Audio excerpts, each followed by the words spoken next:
ఆకాశవాణి వరంగల్ కేంద్రం. ఆధునిక్ కృషి చౌపాల్, విజ్ఞాన్ సే కిసాన్ తక్. ఆధునిక వ్యవసాయ వేదిక, రైతు ముంగిట్లో సాంకేతిక విజ్ఞానం ప్రాయోజిత కార్యక్రమం. ఈ కార్యక్రమాన్ని సమర్పిస్తున్నవారు కేంద్ర వ్యవసాయ రైతు సంక్షేమ మంత్రిత్వ శాఖ, భారత ప్రభుత్వం. ఆకాశవాణి ఆధునిక వ్యవసాయ వేదిక, శాస్త్ర సాంకేతిక విజ్ఞానం రైతు ముంగిట్లో కార్యక్రమం వింటారు. అనువాదం శ్రీమతి బి లావణ్య, నిర్వహణ శ్రీ ఎస్ రామగోపాల్, సహకారం శ్రీ ముత్తోజు సత్యనారాయణ. ఇందులో పాల్గొన్నవారు Shri A Srisailam, Shrimati PVL Sharada, Shri D Parameshwarachari, Shrimati CH Ushanaidu, Shri K Srihari, Shri KV Chandrapal Reddy, Shri KV Ramana, Shri Kali Prasad. వినండి, ఆధునిక వ్యవసాయ వేదిక, శాస్త్ర సాంకేతిక విజ్ఞానం రైతు ముంగిట్లో. నమస్కారం. రైతు వేదిక కార్యక్రమానికి మీ అందరికీ స్వాగతం. నేను మీ అంజు సింగ్ని మాట్లాడుతున్నాను. ఈనాటి ఈ రైతు వేదిక కార్యక్రమాన్ని గుజరాత్లోని హలోల్ నేచురల్ ఫార్మింగ్ సైన్స్ యూనివర్సిటీ వేదిక నుండి మీకు అందిస్తున్నాము. ఈ యూనివర్సిటీ మన భారతదేశంలోని మొదటి న్యాచురల్ ఫార్మింగ్ యూనివర్సిటీ. ఇక్కడి ప్రకృతి వ్యవసాయ విధానాలు మన దేశంలోని రైతులందరికీ చేర్చాలనే ప్రయత్నం జరుగుతుంది. ఒక దేశవాళీ ఆవు మానవుల ఆరోగ్యాన్ని కాపాడే విధంగా ప్రకృతి వ్యవసాయానికి ఏ విధంగా తోడ్పడుతుంది అనే విషయాల గురించి ఈ కార్యక్రమంలో చర్చించుకుందాం. ఈ చర్చా కార్యక్రమాన్ని ప్రారంభించడానికి ముందు మన కోసం రూపొందించబడ్డ ఈ నివేదికలోని అంశాలను ఒక్కసారి పరిశీలిద్దాం. రసాయనిక ఎరువులు ఇంకా పురుగుమందుల అధిక వినియోగం వల్ల రైతులు పంట సాగుకు చేసే ఖర్చు పెరుగుతుంది. అంతేకాదు, పంట దిగుబడిలో రసాయనిక అవశేషాల మోతాదు పెరిగిపోతున్నది. దాంతో సాగు చేసే నేలలోని మట్టిపై దీని ప్రభావం విపరీత పరిణామాలకు దారితీస్తుంది. అయితే ప్రకృతి వ్యవసాయం సాగు పద్ధతులు దీనికి పూర్తి భిన్నంగా ఉంటాయి. ఇది మనకు మన పూర్వీకులు అందించిన ఒక సంపద అని చెప్పవచ్చు. ప్రకృతి వ్యవసాయ పురాతన పద్ధతులను అనుసరిస్తూ ప్రస్తుత కాలానికి అనుగుణంగా ఎన్నో కొత్త పద్ధతులను కూడా అందుబాటులోకి తీసుకురావడం జరుగుతున్నది. ఈ పద్ధతులను అవలంబించడం ద్వారా పంటలకే కాదు, చెట్లు, పశుపోషణకు ఇది ఎంతగానో దోహదపడుతుంది. ఈ ప్రకృతి వ్యవసాయాన్ని అనుసరించడం వల్ల రైతులు మంచి లాభాలను ఆర్జించడమే కాదు, జనావళి ఆరోగ్యాలను కూడా పెంపొందించిన వారవుతారు. అంతేకాదు, ఈ ప్రకృతి పద్ధతిలో వ్యవసాయాన్ని సాగు చేయడం వల్ల మట్టి నాణ్యత నిరంతరం మెరుగవుతూ ఉంటుంది. మట్టిలో ఎక్కువ కాలం తేమను కాపాడే పద్ధతులను పాటించడం వల్ల అది మంచి దిగుబడిని సాధించేందుకు తోడ్పడుతుంది.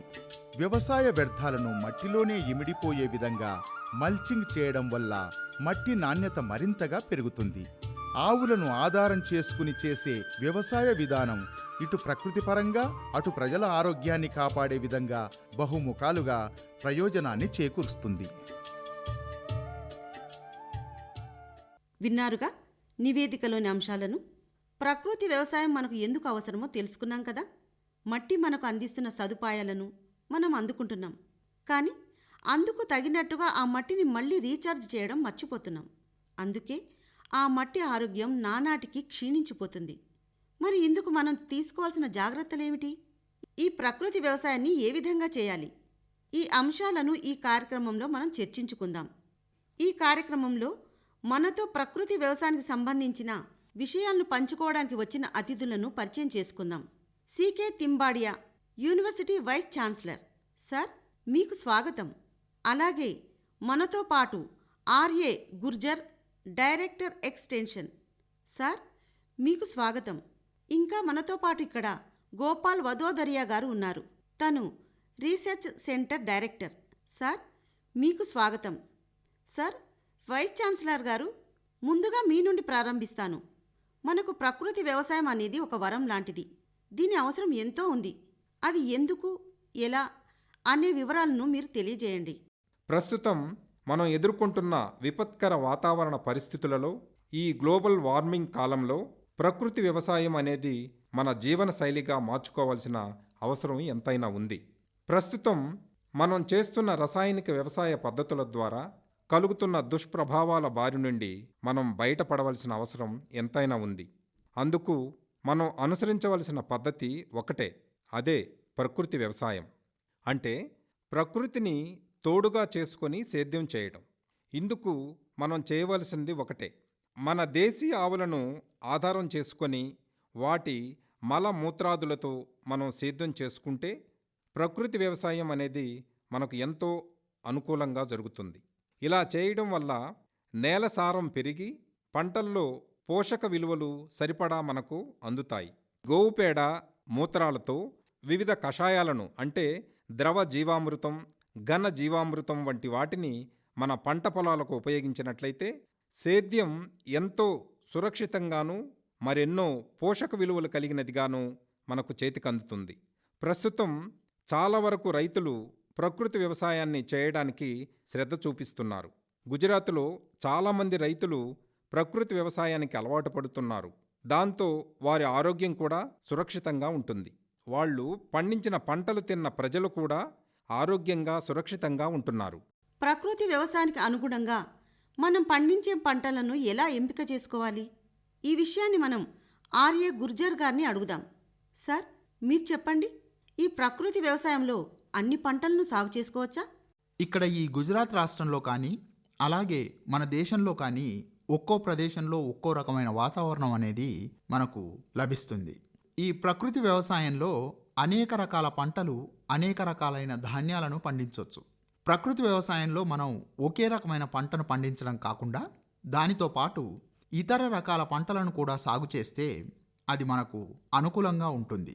దీన్ని మిక్స్డ్ ఫార్మింగ్ అని అంటాం. ఈ పద్ధతిలో మనం సాగు చేసినట్లయితే ఈ రెండు పంటల మధ్యలో అంటే మల్టిపుల్ క్రాప్స్ మధ్యలో ఒక మైక్రో ఫార్మింగ్ క్లైమేట్ డెవలప్ అవుతుంది. ఈ మైక్రో క్లైమేట్ అనేది ప్రతి మొక్కకు సహాయకారిగా ఉంటుంది. ఈ కారణంగా మనం ఏ రకమైన వ్యవసాయాన్నైనా ఈ ప్రకృతి వ్యవసాయ పద్ధతిలో సాగు చేసుకోవచ్చు. ఈ ప్రకృతి వ్యవసాయంలో ఎటువంటి పంటలనైనా మనం సాగు చేయవచ్చు. అయితే డాక్టర్ గోపాల్ గారు, ఈ ప్రకృతి వ్యవసాయం చేయడానికి విత్తనాలను ఎలా సేకరించుకోవాలి? ఈ విషయాన్ని మన రైతులకు మీరు చెప్పండి. తప్పకుండా. ప్రకృతి వ్యవసాయం పద్ధతి ఏమిటంటే పంట సాగులో దేన్ని కూడా బయట నుండి తీసుకురావాల్సిన అవసరం పడదు. అదే ప్రకృతి వ్యవసాయం. అలాగే విత్తనాలను కూడా స్థానికంగా మనమే వాటిని వృద్ధి చేసుకోవాలి. అందరూ రైతులు కూడా తాము పండించిన పంటలతోనే విత్తనాభివృద్ధి చేసుకోవాలి. అప్పుడే రైతులు స్వయం సమృద్ధిని సాధించుకోగలుగుతారు. ఇలా చేయడం వల్ల పంట పెట్టుబడి ఖర్చు తగ్గుతుంది. అంతేకాదు ఉత్పత్తి సామర్థ్యం కూడా మెరుగవుతుంది. ఇప్పుడు కొంతమంది రైతులు తమ సందేహాలను నివృత్తి చేసుకోవాలనుకుంటున్నారు.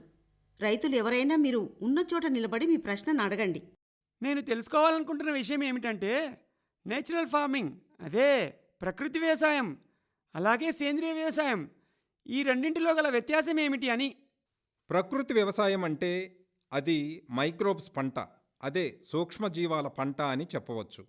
ఈ సూక్ష్మజీవాలు మన గోమాత శరీరం నుండి మనకు అందుబాటులోకి వస్తాయి. ఆవు శరీరంలో నుండి 45 కోట్ల కన్నా ఎక్కువ సూక్ష్మజీవులు మనకు అందుతాయి. అందుకే దీన్ని ఫార్మింగ్ ఆఫ్ మైక్రోబ్స్ అని అంటారు. ఇక సేంద్రియ వ్యవసాయం విషయానికొస్తే ఇది యాడింగ్ ఆఫ్ మాన్యూర్, అంటే నేలకు బయట నుండి మనం ఎరువులను అందించటం అన్నమాట. ఇక్కడ మనం తెలుసుకోవాల్సిన విషయం ఏంటంటే సేంద్రియ సాగు పద్ధతిలో మనం ఎరువులను బయట నుండి కొని తెచ్చి నేలకు అందించడం జరుగుతుంది. అదే ప్రకృతి వ్యవసాయంలో ఒక ఆవు ఉంటే చాలు, మనం సహజ సిద్ధంగా స్వతహాగా నేలకు కావలసిన సారాన్ని, పోషకాలను అందించడానికి ఈ జీవామృతాలు పనికి వస్తాయి. పంట చేతికందిన తర్వాత అందులో మిగిలిన పంట తాలూకు అవశేషాలను మల్చింగ్ విధానం పాటించడం ద్వారా వాటిని నేలకు దన్నుగా ఉపయోగించడానికి వీలవుతుంది. ప్రకృతి వ్యవసాయం ఇంకా సేంద్రియ వ్యవసాయం ఈ రెండింటిలోనూ కూడా తేడా చాలా ఉంటుంది. ప్రకృతి వ్యవసాయానికి సంబంధించిన సంపూర్ణ సమాచారాన్ని తెలుసుకొని వారి పెట్టుబడి ఖర్చులను తగ్గించుకోవడం, అలాగే మంచి లాభాలను ఆర్జించడం కోసం దీన్ని అర్థం చేసుకొని ముందుకు వెళ్ళాలి. ఈ విషయంలో మీకు ఏమైనా సందేహాలు ఉన్నా, అదనంగా సమాచారం తెలుసుకోవాలని అనుకున్నా వారికి తోడ్పాటునందించడానికి వ్యవసాయ శాస్త్రవేత్తలు ఎప్పుడూ సంసిద్ధంగా ఉంటారని తెలియజేస్తున్నాను.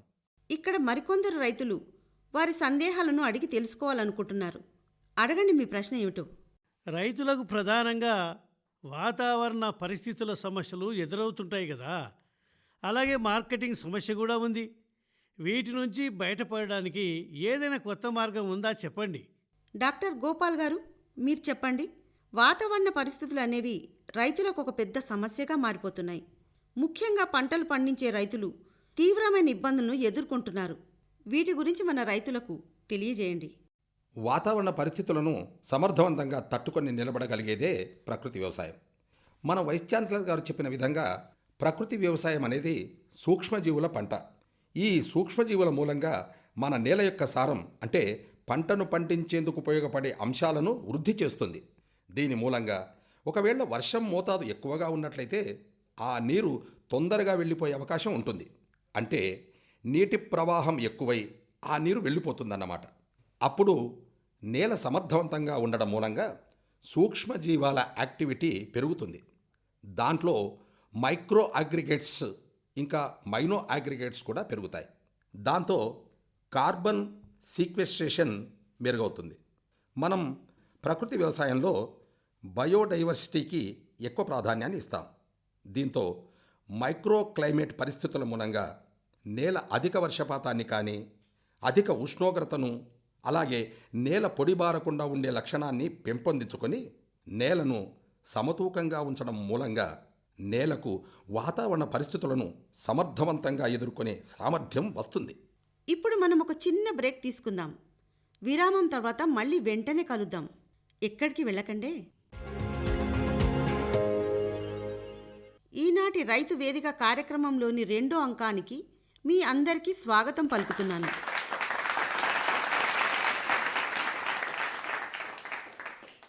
మన 2వ అంకం కార్యక్రమంలో పాల్గొనే అతిథులను ఒకసారి పరిచయం చేసుకుందామా? డాక్టర్ రఘునందన్ గారు, రీసెర్చ్ సైంటిస్ట్. సార్, మీకు మా అందరి తరపున స్వాగతం పలుకుతున్నాను. ఇక మిస్ రవీనా అమిపారా గారు, university assistant research scientist. Madam, మీకు స్వాగతం. ఇంకా డాక్టర్ అల్పేష్ గారు, యూనివర్సిటీ అసిస్టెంట్ సైంటిస్ట్. సార్, మీకు స్వాగతం. నేను ఈ ప్రశ్నని మీతోనే మొదలు పెడతాను. డాక్టర్ రఘునందన్ గారు, జీవ సంబంధితమైన అంశాలు కొన్ని నేలలో ఉంటాయి. వాటిని సంరక్షించుకోవడం కోసం మనం ఎలాంటి జాగ్రత్తలు తీసుకోవాలో కాస్త చెప్పండి. ఎందుకంటే మనం మట్టిని పూర్తిగా నిర్జీవం చేసేశాం. దాన్ని మళ్ళీ పునరుజ్జీవం చేయాలంటే ఎలా, ఏం చేయాలి? రైతు మిత్రులారా, ఈ ప్రకృతి పంట సాగు అనేది మీ అందరికీ తెలిసిందే. ఇందులో ఎటువంటి రసాయనాలను మనం ఉపయోగించడం జరగదు. ఇది గోవు ఆధారిత వ్యవసాయం. సూక్ష్మజీవులను ఆధారం చేసుకొని చేసే వ్యవసాయం. నేలను ఎప్పటికప్పుడు సారవంతం చేయడానికి ఈ మైక్రోబ్స్ ఉపయోగపడతాయి. నేల సారాన్ని ఎల్లవేళలా ఈ సూక్ష్మజీవులు సంరక్షించే చర్యలను చేపడుతూ ఉంటాయి. మొక్కల్లో రోగ నిరోధక శక్తిని పెంపొందింపజేస్తాయి. ఈ నేలలో కోటానుకోట్ల సూక్ష్మజీవులు ఇమిడి ఉంటాయి. వీటిని సంరక్షిస్తూ నేల సారాన్ని కాపాడుతూ మనం ప్రకృతి వ్యవసాయం చేయవలసి ఉంటుంది. ద్రవ జీవామృతం, ఇది వినడానికి ఎంతో క్షేమదాయకంగా ఉంది. ప్రకృతి వ్యవసాయ సాగులో ఇది ఏ విధంగా అమృతమవుతుంది? దీన్ని ఎలా ఉపయోగించాలో చెప్తారు డాక్టర్ రవీనా గారు. ప్రకృతి వ్యవసాయంలో ఉపయోగించే జీవామృతం వల్ల మట్టిలో అప్పటికే ఇమిడి ఉన్న సూక్ష్మజీవాల సంఖ్యను మరింతగా వృద్ధి చేయడానికి ఇది తోడ్పడుతుంది. ఈ జీవామృతాన్ని ఎలా తయారు చేసుకోవాలంటే 10 కిలోల దేశీ ఆవు పేడను తీసుకోవాలి. అలాగే దేశీ ఆవు మూత్రాన్ని 10 లీటర్లు తీసుకోవాలి. ఈ రెండింటిని 200 లీటర్లు నీళ్లు పట్టే ఒక ప్లాస్టిక్ డ్రమ్మును తీసుకుని అందులో ఈ రెండింటిని కలుపుకోవాలి. అందులో 1 కిలో నుండి 2 కిలోల వరకు శనగపిండిని, అలాగే కిలో నుండి 2 కిలోల వరకు మంచి బెల్లాన్ని కలుపుకోవాలి. ఇంకా 1 దోసెడు సారవంతమైన మట్టిని అందులో వేసుకోవాలి. దాంట్లో 180 లీటర్ల వరకు నీటిని పోసి కలుపుకోవాలి. అలా కలిపిన ఆ ద్రావణాన్ని 5-6 రోజుల వరకు అలాగే పెట్టి ఉంచాలి. దీన్ని ప్రతిరోజు ఉదయం సాయంత్రం 2 సార్లు ఏదైనా కర్ర సహాయంతో బాగా కలియ తిప్పి కలుపుకోవాలి. దానివల్ల దానికి ఆక్సిజన్ తగిన మోతాదులో అందుతుంది. ఈ జీవామృతాన్ని మన నేలకు ఎంతగా అందించగలిగితే అంతగా మన మట్టికి అందించాలి. రైతులు ఎవరైనా ప్రశ్న అడగాలనుకుంటే అడగండి. నేను బీజామృతం గురించి తెలుసుకోవాలనుకుంటున్నాను. మనం బీజామృతమే ఎందుకు ఎంచుకోవాలి? మనం బీజామృతాన్ని తయారు చేసుకోవడానికి గోమూత్రాన్ని ఉపయోగిస్తాం. గోమూత్రాన్ని ఎందుకు ఉపయోగిస్తామంటే అందులో ఆమ్లతత్వం తక్కువగా ఉంటుంది. అంతేకాకుండా అది ఫెర్మెంటేషన్ అవుతుంది. నేలలో ఉండే సూక్ష్మజీవాల జీవరసాయనిక ప్రక్రియతో అందులో ఉండే ఆమ్లతత్వం ఖననం చేయబడుతుంది. దీనివల్ల సూక్ష్మజీవాలకు, ప్రత్యేకించి బ్యాక్టీరియాలకి ఆమ్లత్వం ఎక్కువగా అవసరం అవుతుంది. ఆల్కలీ pH అవసరం ఉంటుంది. pHని స్థిరంగా ఉంచడానికి ఆ ఎంపిక చాలా ప్రధానం. దానివల్ల ఎక్కువ pH మెయింటైన్ కావాల్సి ఉంటుంది.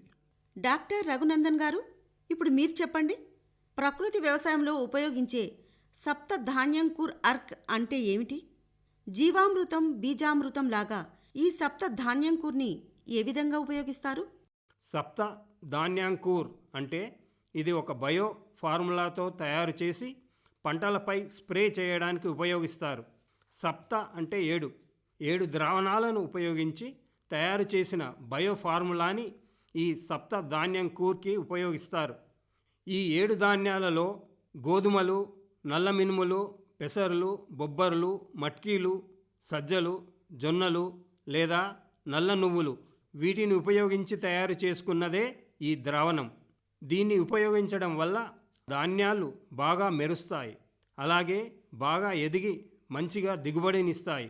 పండ్లలోనైతే వాటి రుచి బాగా వృద్ధి చెందుతుంది. అలాగే ఏ పంటకైనా వచ్చే దిగుబడిలో ఆయా ధాన్యాల బరువు పెరుగుతుంది.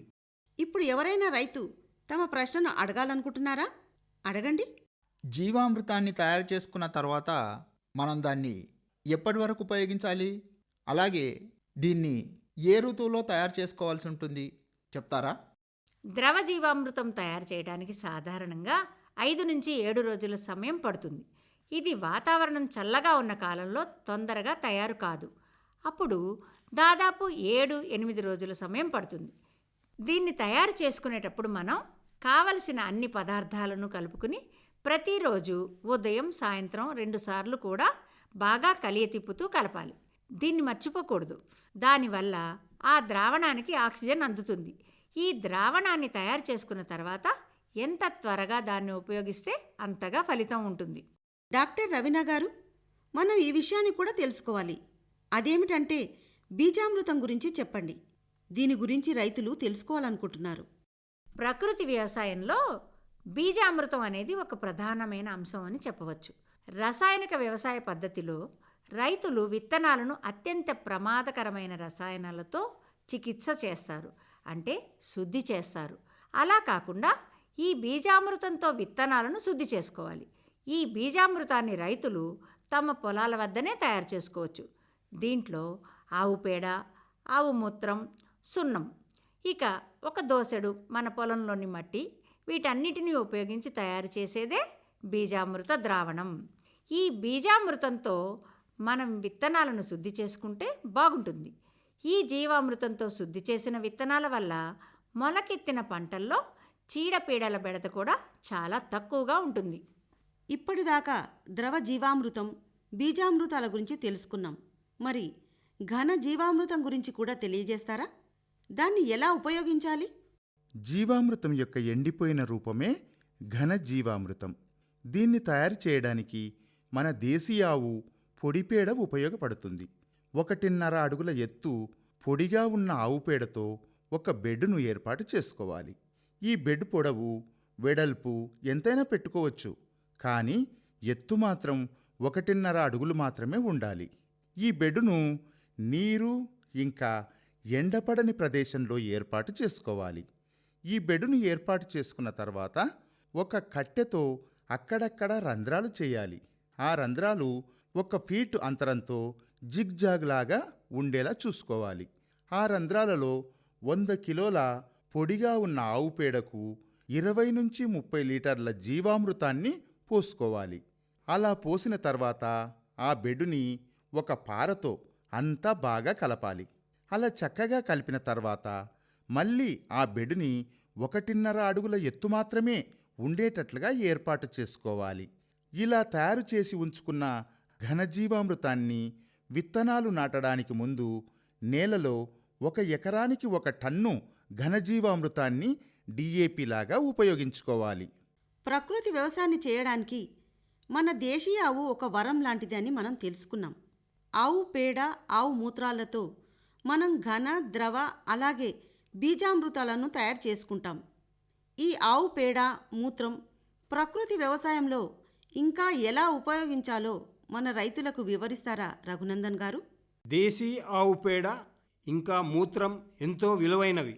ప్రకృతి వ్యవసాయానికి ఇవి ప్రధాన అస్త్రాలు అని చెప్పవచ్చు. 1 గ్రాము ఆవు పేడలో దాదాపు 30 నుండి 300 కోట్ల సూక్ష్మ జీవాలు ఉంటాయి. ఆవు పేడలో ఈ తత్వాలు ఉండటం మూలంగా దీన్ని నేలలో అంటే పంట భూమిలో వేసినప్పుడు ఆ సూక్ష్మ జీవాలు మరింతగా ద్విగుణీకృతమవుతాయి. దాంతో నేల స్ట్రక్చర్లో కూడా మంచి మార్పు వస్తుంది. అంటే ఆవు పేడ అనేది సూక్ష్మజీవుల భాండాగారం అని చెప్పవచ్చు. అలాగే గోమూత్రాన్ని ఖనిజ లవణాల భాండాగారం అని చెప్పాలి. దీంట్లో nitrogen, phosphorus, potassium, calcium, magnesium ఇలా అనేక రకాలైన ఖనిజాలు ఆవు మూత్రంలో పుష్కలంగా అందుబాటులో ఉంటాయి. ఈ ఖనిజాలన్నీ మొక్కల పెరుగుదలకు ఎంతో దోహదపడతాయి. ఈ ఆవు మూత్రం కీటకనాశినిగా కూడా పనిచేస్తుంది. ఇందుకోసం 20 లీటర్ల నీటిలో 1 లీటర్ గోమూత్రాన్ని కలిపి వినియోగించినట్లయితే ఇది చక్కటి ఫలితాన్ని ఇస్తుంది. అవును, ప్రకృతి వ్యవసాయం అనేది ఎంతో మనసు పెట్టి చేయవలసిన సాగు పద్ధతి. దీంట్లో అన్ని విధాలుగా మనం ఇప్పటి వరకు చర్చించుకున్న పద్ధతులను ఉపయోగించి ప్రకృతి వ్యవసాయం చేస్తే అది రైతుకి, నేలకి, మన ఆరోగ్యానికి అన్నింటికీ ఎంతో అనుకూలమైనదిగా ఉంటుంది. మరి ఇప్పటిదాకా తెలుసుకున్న అన్ని విషయాలను గుర్తుపెట్టుకుంటారు కదా? సరే, మరి ఇప్పుడు ఒక చిన్న బ్రేక్ తీసుకుందాం. బ్రేక్ తర్వాత మళ్ళీ వెంటనే కలుద్దాం. బ్రేక్ తర్వాత మీ అందరికీ ఈ 3వ అంకానికి స్వాగతం.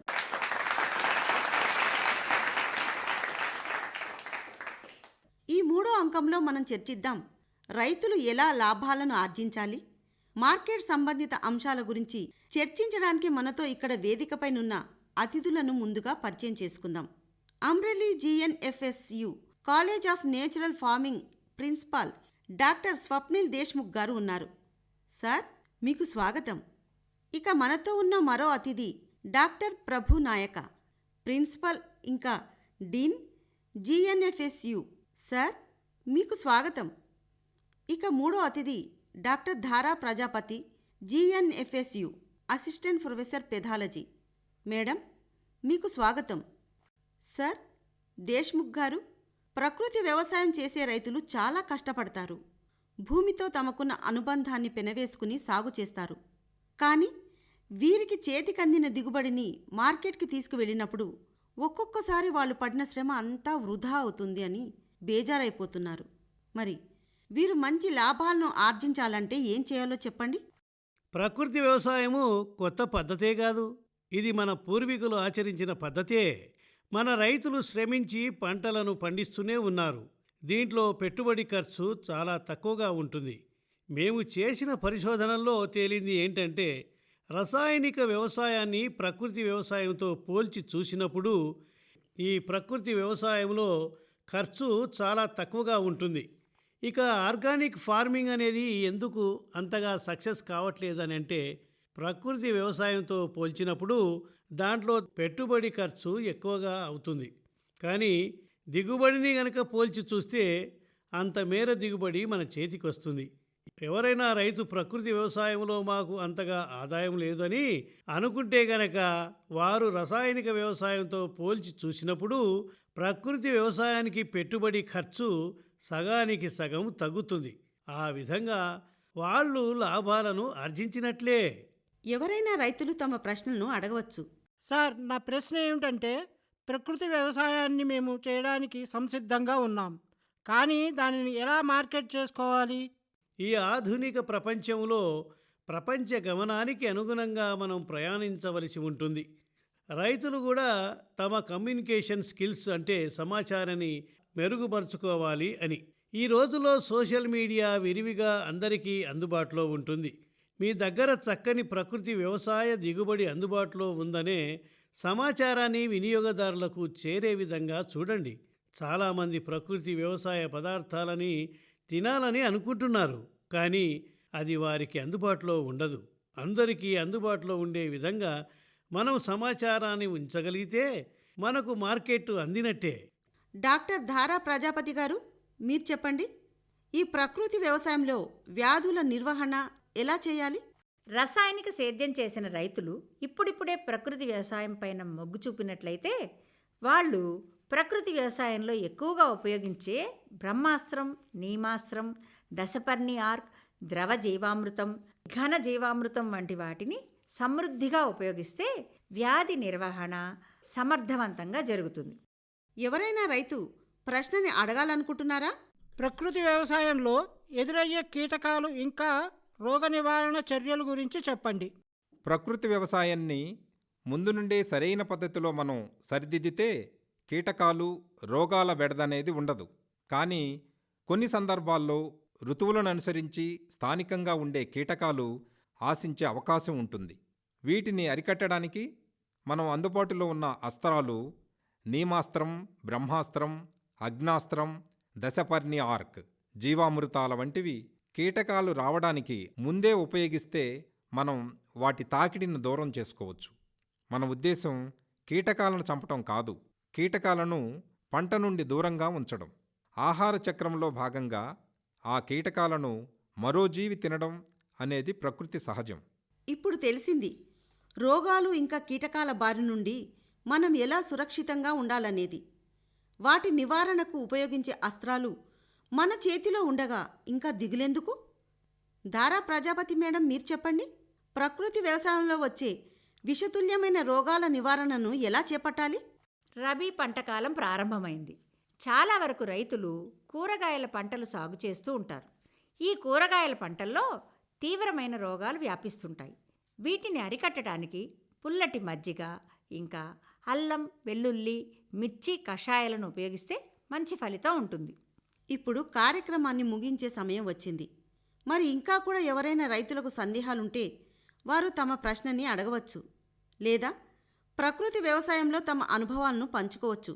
నా ప్రశ్న ఏమిటంటే, ఈ ప్రకృతి వ్యవసాయంలో నీటి నిర్వహణ ఎలా చేసుకోవాలి? నీటి నిర్వహణ విషయంలో అయితే మైక్రో ఇరిగేషన్, అదే సూక్ష్మ నీటి సరఫరా పద్ధతి, అది కూరగాయల పంటల సాగులో కానీ, ఆహార పంటల్లో కానీ, అలాగే పండ్ల తోటల సాగులో కూడా ఇది మంచి ఫలితాలను ఇస్తుంది. ఇందుకోసం మనం ఉపయోగించాల్సింది డ్రిప్ ఇరిగేషన్ పద్ధతి. ఈ పద్ధతిని చెరుకు పంటలో కూడా ఉపయోగించిన రైతులు బాగా విజయం సాధించారు. ఈ పద్ధతిలో నీటి నిర్వహణను పాటిస్తే రైతులకు దాదాపు 70 నుండి 80% వరకు నీరు ఆదా చేసుకునే వీలుంటుంది. అంతమేర ఖర్చు తగ్గుతుంది. డాక్టర్ ప్రభునాయక గారు, ఇక చివరగా రైతులు ప్రకృతి వ్యవసాయం వైపు మొగ్గు చూపే విధంగా మీరు వారికి ఏ విధమైన సూచనలు, సలహాలు ఇస్తారు? మన పర్యావరణాన్ని మనమే సంరక్షించుకోవాలి. ఇది ప్రకృతి వ్యవసాయాన్ని పాటించినప్పుడే సాధ్యమవుతుంది. రాబోయే కాలంలో పర్యావరణ సంరక్షణ, అలాగే సారవంతమైన నేలను సంరక్షించుకోవడానికి మన ముందున్నది ప్రకృతి వ్యవసాయ విధానమే. ఈ విధానంలో రైతు ఆరోగ్యం రక్షించబడమే కాకుండా ప్రజారోగ్యం కూడా మెరుగు అవుతుంది. అందుకే అందరూ రైతు సోదర సోదరీమణులకు నా విజ్ఞప్తి ఏమిటంటే, మీరు ప్రకృతి వ్యవసాయ విధానాన్ని అవలంబించండి. ఇది చాలా మంచి సందేశం. ఈ సందేశంతో ఈనాటి కార్యక్రమాన్ని ముగిద్దాం. సెలవు.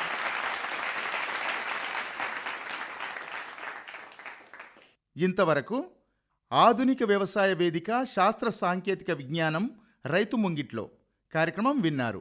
అనువాదం శ్రీమతి బి లావణ్య, నిర్వహణ శ్రీ ఎస్ రామగోపాల్, సహకారం శ్రీ ముత్తోజు సత్యనారాయణ. ఇందులో పాల్గొన్నవారు Shri A Srisailam, Shrimati PVL Sharada, Shri D Parameshwarachari, Shrimati CH Ushanaidu, Shri K Srihari, Shri KV Chandrapal Reddy, Shri KV Ramana. ఇంతవరకు శ్రోతలు ఆధునిక్ కృషి చౌపాల్ విజ్ఞాన్ సే కిసాన్ తక్. ఆధునిక వ్యవసాయ వేదిక, రైతు ముంగిట్లో సాంకేతిక విజ్ఞానం ప్రాయోజిత కార్యక్రమం విన్నారు. ఈ కార్యక్రమాన్ని సమర్పించిన వారు కేంద్ర వ్యవసాయ రైతు సంక్షేమ మంత్రిత్వ శాఖ, భారత ప్రభుత్వం.